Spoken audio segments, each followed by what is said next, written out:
Hasbro Remote Control BB8 not working.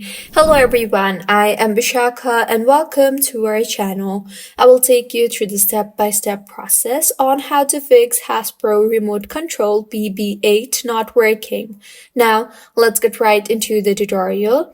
If the Hasbro Remote Control BB8 device is not making any noise, try replacing the 4 AA batteries inside the replica robot to see if that resolves the issue.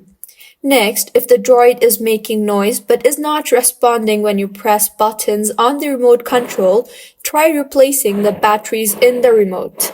Next, ensure that the wireless remote both has a clear line of sight to BB8 and also is within 10 feet of the robot.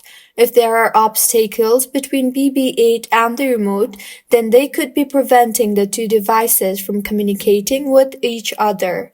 Additionally, bright light shining on either of the device could be preventing them from speaking to each other. Try moving to a more shaded area to see if the BB8 becomes responsive, and these are a few ways on how you can fix Hasbro Remote Control not working.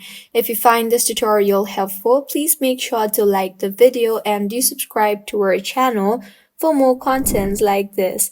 Thank you for staying with us until the end.